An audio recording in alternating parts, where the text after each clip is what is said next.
Итак, девчонки взяли каяки, сейчас поплывут. Попытаемся запилить что-нибудь интересное. Немножко волнистое море,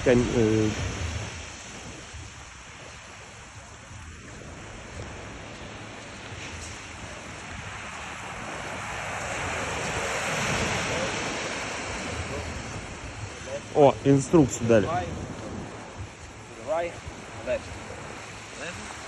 Наташ, как на нашем.